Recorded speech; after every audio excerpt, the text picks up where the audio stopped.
Finally ಏನ್ ಹೇಳ್ತೀರಾ? ಇಷ್ಟು ದಿನ ವೆಯ್ಟ್ ಮಾಡ್ತಿದ್ದಂತಹ ಒಂದು ಗಳಿಗೆ ಇನ್ನೇನು 2 ಡೇಸಲ್ಲಿ ನೆರವೇರ್ತಾ ಇದೆ. ತುಂಬಾ ಖುಷಿ ಇದೆ. ಹೇಳಿ. ತುಂಬಾ ಖುಷಿ ಇದೆ. And we were counting days and ಇವಾಗೂ we are just counting.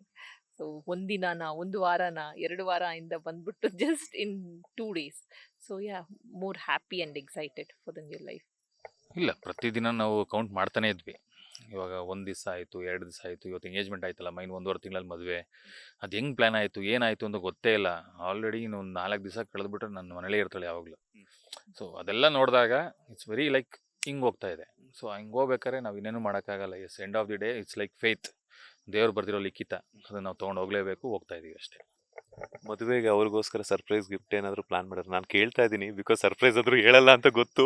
Surprise ಹೇಳಂಗೆ ಇಲ್ಲ, ಅಲ್ಲಿ ಹೊರಗಡೆ ಹೋದ್ಮೇಲೆ ಗೊತ್ತಾಗುತ್ತೆ ಅಷ್ಟೇ, ಇನ್ನೇನು ಇಲ್ಲ. Okay, next. ಯಾಕೋ ಏನೋ ನೋಡ್ತಾ ಇದ್ದಾರೆ ನಿಮ್ಮನ್ನ. ಇಲ್ಲ, ಅವ್ರು ಸರ್ಪ್ರೈಸನ್ನು ಭಯ ಬೀಳ್ತಾರೆ, ಇನ್ನೇನು ಇಲ್ಲ. ಬಟ್ ಇರುತ್ತೆ.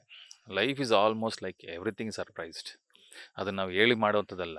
ಆಟೋಮೆಟಿಕ್ಕಾಗಿ ಆನ್ ಸ್ಪಾಟ್ ನಮ್ಗೆ ಹಿಂಗೆ ಥಾಟ್ ಬಂತ, ಮಗ ಹಿಂಗೆ ರೆಡಿ ಮಾಡು, ಹಿಂಗೆ ರೆಡಿ ಮಾಡು ಅಂದರೆ ನಮ್ಮ ಹುಡುಗರು ರೆಡಿ ಮಾಡ್ತಾರೆ. ಎಲ್ಲರೂ ಒಂದು ಪ್ಲ್ಯಾನ್ ಇರುತ್ತೆ.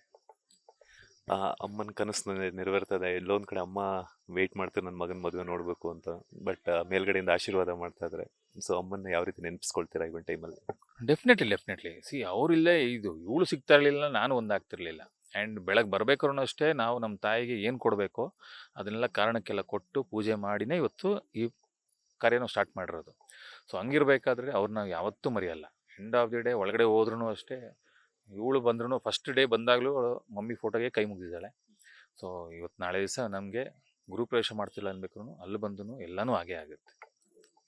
ನೀವು ಹೇಳ್ತಿದ್ರಿ ನಾನು ಇಂಟರ್ವ್ಯೂ ಮಾಡ್ಬೇಕಾದ್ರೆ ಅವ್ರ ಕಣ್ಣುಗಳು ಅಮ್ಮನ ಥರನೇ ಇದೆ ಅಂತ. ಇನ್ನು ಮುಂದೆ ಡೈಲಿ ಅವ್ರ ಕಣ್ಣುಗಳನ್ನ ನೋಡುವಂಥ ಭಾಗ್ಯ ಸಿಗ್ತಿದೆ. ಸರ್ ಇನ್ನೂ ಖುಷಿ ಅಲ್ವಾ ಸರ್? ಆ ಪ್ರೀತಿ ನಮಗೆ ರೆಗ್ಯುಲರ್ ಸಿಗ್ತದೆ ಅನ್ಬೇಕಾದ್ರೆ ಇನ್ನೂ ಖುಷಿಯಾಗಿರ್ತೀವಿ ನಾವು. ನಾಳೆ ದಿವಸ ಬೆಳಗ್ಗೆ ಎದ್ದು ಅವ್ರು ತೊಗೊಳ್ಳೋವಂಥ ಕೇರ್ ಆಗಿರ್ಬೋದು, ಮಾತಾಡೋ ರೀತಿ ಆಗಿರ್ಬೋದು, ನಾವು ಕೋಪ ಮಾಡ್ಕೊಂಡಾಗ ನಮ್ಮ ಹತ್ರ ಮಾತಾಡೋವಂಥ ರೀತಿ ಆಗಿರ್ಬೋದು, ನಮ್ಮನ್ನ ಸಮಾಧಾನ ಮಾಡೋ ರೀತಿ ಆಗಿರ್ಬೋದು, ಪ್ರತಿಯೊಂದೂ ನಮಗೆ ಕ್ಯಾಲ್ಕುಲೇಟ್ ಆಗ್ತಾ ಹೋಗುತ್ತೆ. See, I can remember my mom in each and every place in talks. ಅಷ್ಟೇ ಹೇಳೋದು ನಾನು. ಪ್ರತಿಯೊಂದು ಮಾತಲ್ಲೂ ಅಲ್ಲಿ ಕಾಣಿಸ್ತಾರೆ. And she is proving that. ಹನಿಮೂನ್ಗೆ ಎಲ್ಲಿ ಪ್ಲಾನ್ ಮಾಡಿದ್ರಾ ಅಂತ? ಸರ್ ಅದು ಅವ್ರಿಗೆ ಬಿಟ್ಟಿದ್ದೀನಿ ಸರ್. ಯಾಕೆ ತಗೊಂಡಿದ್ದೀರಾ ಹೇಳಿ. ಚಾನ್ಸೇ ಇಲ್ಲ. ಅವ್ರು ತುಂಬಾ ಫ್ರೀ ಆಕ್ಚುಲಿ, ಕಾಮ್ ಆಗಿದ್ದಾರೆ. ಬಟ್ ಒಂದು ಸ್ವಲ್ಪ ವೆಡ್ಡಿಂಗ್ ತಗೊಂಡಿದ್ದಾರೆ. ಬಟ್ ಕಾಸ್ಟ್ಯೂಮ್ಸ್ ಇಂದ ಹಿಡಿದು ಪ್ಲಾನಿಂಗ್ಸ್ ಇಂದ ಡೆಕೋರೇಷನ್, ಥೀಮ್ಸ್ ಎಲ್ಲಾನು ನೀನ್ ನೋಡ್ಕೊಬಾ ಅಷ್ಟೇ, ಮುಗೀತು. ನೀನ್ ನೋಡ್ಕೊ. ಇವಾಗೂ ಹಾಡ್ ಸಹಿತ ಅವ್ರಿಗೆ ಡ್ಯಾನ್ಸ್ದು ಈಗಲೇ ಗೊತ್ತಿರೋದು. ಹಿ ವಾಸ್ ನಾಟ್ ಪ್ರಿಪೇರ್ಡ್ ಎಟ್. ನೋಡ್ಬೇಕು ಹೌ ವಿಲ್ ಡು. ಅಲ್ಲ, ನನಗೆ ಟಾಪಿಕ್ ಡೈವರ್ಟ್ ಮಾಡಿಬಿಟ್ರೆ ಹನಿಮೂನ್ಗೆ ಎಲ್ಲಿ ಪ್ಲಾನ್ ಮಾಡಿದ್ರ ಅಂತ ಹೇಳಲೇ ಇಲ್ಲ ನೀವು. ಅದಿನ್ನ ಪ್ಲಾನ್ ಆಗಿಲ್ಲ. Will do. We were busy with this. ಸದ್ಯಕ್ಕೆ ಇದೆಲ್ಲ ನಮ್ಮ ಸ್ವಲ್ಪ ಶೆಡ್ಯೂಲ್ ಇತ್ತಲ್ಲ, ಆ ಶೆಡ್ಯೂಲಲ್ಲಿ ನಾವು ಯಾವುದು ಪ್ಲ್ಯಾನ್ ಮಾಡಿಲ್ಲ. ಅದಾದಮೇಲೆ ಒಂದು 10 ಡೇಸ್ ಸ್ವಲ್ಪ ಫ್ರೀ ಮಾಡಿಕೊಂಡು ನೆಕ್ಸ್ಟು ಅಲ್ಲೊಂದು ಪ್ಲ್ಯಾನ್ ಆಗುತ್ತೆ, ಅಷ್ಟೇ ಇಲ್ಲ. ಫೈನಲಿ ಇಷ್ಟು ದಿನ ಎಷ್ಟೋ ಜನ ವೆಯ್ಟ್ ಮಾಡ್ತಿದ್ರು, ನಿಮ್ಮಿಬ್ಬರ ಜೋಡಿಯನ್ನ ಮದುವೆ ಒಂದು ಕ್ಷಣಕ್ಕೆ ವೆಯ್ಟ್ ಮಾಡ್ತಿದ್ರು. ಸೊ ನಿಮ್ಮ ಅಭಿಮಾನಿಗಳಿಗೆ ಏನು ಹೇಳ್ತೀರಾ ಅಂತ? ಇಲ್ಲ, ಅವ್ರ ಪ್ರೀತಿ ವಿಶ್ವಾಸ ಇಲ್ಲದೆ ಇಷ್ಟು ಎತ್ತರಕ್ಕೆ ನಾವು ಬೆಳೆಯೋದಕ್ಕೆ ಚಾನ್ಸೇ ಇಲ್ಲ. ಸೊ ಆ ಪ್ರೀತಿ ವಿಶ್ವಾಸನ ನಾವು ಸದಾಕಾಲ ಅದೇ ರೀತಿಯಲ್ಲಿ ನಾವು ಉಳಿಸ್ಕೊಂಡು ಹೋಗ್ತೀವಿ. ಇನ್ ಫ್ಯೂಚರ್ ಆದರೂ ಅಷ್ಟೇ, ಎಲ್ಲೇ ಸಿಕ್ಕರು ಹೇಗೆ ಸಿಕ್ಕರು ನಾವು ಮಾತಾಡೋ ರೀತಿ ಇವತ್ತು ಹೆಂಗಿದೆ ನಾಳೆ ದಿವಸ ಹಂಗೆ ಇರುತ್ತೆ. ಅವ್ರಿಗೆ ಕೈ ಎತ್ತು ಮುಗಿತೀವಿ. ದೊಡ್ಡವ್ರು ಹೇಳ್ಬಿಟ್ಟಿದ್ದಾರೆ ಅಭಿಮಾನಿ ದೇವ್ರುಗಳು ಅಂತ. ಆ ಅಭಿಮಾನಿ ದೇವ್ರುಗಳಿಂದ ಆಶೀರ್ವಾದದಿಂದ ಇವಳು ಸಿಕ್ಕಿದ್ದಾಳೆ, ನಮ್ಮದೊಂದು ಒಂದಾಗ್ತಿದ್ದೀವಿ, ಒಂದು ಒಳ್ಳೆ ರೀತಿಯಲ್ಲಿ ಮುಂದಕ್ಕೆ ಹೋಗ್ತಿದ್ದೀವಿ ಅನ್ಬೇಕಾರೆ ನಿಮ್ಮ ಪ್ರೀತಿ ವಿಶ್ವಾಸ, ನಿಮ್ಮ ಆಶೀರ್ವಾದ ಸದಾಕಾಲ ನನ್ನ ಹತ್ರ ಇರಲಿ ಅಂತ ನಾನು ಕೇಳ್ಕೊತೀನಿ ಅಷ್ಟೇ.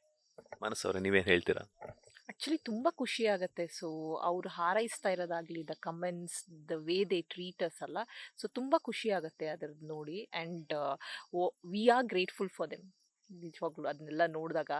ಸೊ ಯಾ, ಈ ಬಾಂಡು, ಈ ಇದು ಹೇಗೆ ಅವ್ರನ್ನ ಚೂಸ್ ಮಾಡಿದ್ದಾರೆ, we will take it forward in the same way. And one more thing ಏನಂತಂದ್ರೆ, ನಿಮ್ಮ ಜೊತೆ ಬಿಗ್ ಬಾಸ್ ಕಂಟೆಸ್ಟೆಂಟ್ ಆಗಿ ಚೈತ್ರ ಕುಂದಾಪುರ ಅವ್ರದ್ದು ಕೂಡ ಮದುವೆ. ಅವ್ರಿಗೆ ಯಾವ ರೀತಿ ವಿಶಸ್ಸನ್ನು ತಿಳಿಸ್ತೀರಾ ಅಂತ? I am very happy for Har. Because ಒಳಗಡೆ ಇರ್ಬೇಕಾದ್ರೆ ಅಷ್ಟೇ, ಫಸ್ಟ್ ಟೈಮ್ ಅವಳು ಕೇಳಿದಾಗಲೂ ಅಷ್ಟೇ ಅವಳು ಅದನ್ನೇ ಹೇಳಿದ್ದು, ಅಣ್ಣ ಯಾರಿಗೂ ಹೇಳಂಗಿಲ್ಲ. ಪರವಾಗಿಲ್ಲಮ್ಮ, ಹೇಳು ಹೇಳು ಅನ್ಬೇಕಾರೆ ಆಗಿದೆ ಅಣ್ಣ ಎಂಗೇಜ್ಮೆಂಟು ಹಂಗೆ. I am very happy for her. And ನನಗಿನ್ನ ಮುಂಚೆ ಅವಳು ಮದುವೆ ಆಗ್ತಿಲ್ಲ ಅನ್ಬೇಕಾದ್ರೆ ನನಗೆ ಇನ್ನೂ ಖುಷಿ ಆಗುತ್ತೆ. And God bless her with a lots of happiness and success. Dharmasthala Manjunatha ಸ್ವಾಮಿಗಳು ಅವ್ರಿಗೆ ಸದಾಕಾಲ ಖುಷಿ, ಆರೋಗ್ಯ, ಸಂತೋಷ, ಯಶಸ್ಸು, ಕೀರ್ತಿ ಎಲ್ಲನೂ ಕೊಟ್ಟು ಕಾಪಾಡಲಿ ಅಂತ ನಾನು ಕೇಳ್ಕೊತೀನಿ. ಮನಸ್ಸವ್ರೆ, ನೀವೇನು ಹೇಳ್ತೀರಾ? ನಾನು ಅದನ್ನೇ ಸರ್ಪ್ರೈಸ್ ಆಯಿತು ನನಗೆ. ಇವ್ರು ಹೇಳಿದ್ರು ಲಾಸ್ಟ್ ವೀಕು ಕಾಲ್ ಮಾಡಿದ್ರು, ಅವ್ರದ್ದು ಮದುವೆ ಇದೆ ಅಂತ ಹೇಳ್ಬಿಟ್ಟು.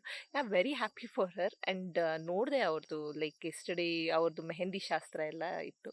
She was looking good and I am happy for her. Yeah thank you so much ಇಷ್ಟೊತ್ತು ನಮ್ಮ ಬಾಸ್ ಟಿವಿ ಜೊತೆ ಎಕ್ಸ್ಕ್ಲೂಸಿವ್ ಆಗಿ ಮಾತನಾಡಿದ್ದಕ್ಕೆ. ಒಳ್ಳೇದಾಗಲಿ. ನೀವೇನೆಲ್ಲ ಪ್ಲಾನ್ಸ್ ಮಾಡ್ಕೊಂಡಿರೋ ಮದುವೆ ಆದಮೇಲೆ ಹಿಂಗೇ ಹೋಗ್ಬೇಕು ಅಂತ ಜೀವನ, ಅದೆಲ್ಲನೂ ಆದಷ್ಟು ಬೇಗ ಫುಲ್ಫಿಲ್ ಆಗಲಿ. ಒಳ್ಳೇದಾಗಲಿ and advance happy married life. Thank you so much. ಇದಾಗಿತ್ತು ಬಿಗ್ ಬಾಸ್ ಗೆಳತಿಯ ರಂಜಿತ್ ಹಾಗೇನೆ ಅವರ ಫಿಯಾನ್ಸಿ ಮಾನಸ ಗೌಡ ಅವರ ಮಾತು. ಕ್ಯಾಮ್ರಾ ಪರ್ಸನ್ ರವಿಚಂದ್ರ ಜೊತೆ Manjunath Srinivas, boss TV Kannada, Bengaluru. Latest ಹಾಗೂ ಇಂಟ್ರೆಸ್ಟಿಂಗ್ ಸುದ್ದಿಗಳಿಗಾಗಿ ಬಾಸ್ ಟಿವಿ ಕನ್ನಡ ಚಾನೆಲ್ನ ಸಬ್ಸ್ಕ್ರೈಬ್ ಮಾಡಿ. ಹಾಗೆಯೇ ಬೆಲ್ ಐಕಾನ್ ಪ್ರೆಸ್ ಮಾಡಿ. ಇದರ ಜೊತೆಗೆ ಫೇಸ್ಬುಕ್, ಇನ್ಸ್ಟಾಗ್ರಾಮ್, ಎಕ್ಸ್ನಲ್ಲೂ ಮಿಸ್ ಮಾಡದೆ ಫಾಲೋ ಮಾಡಿ.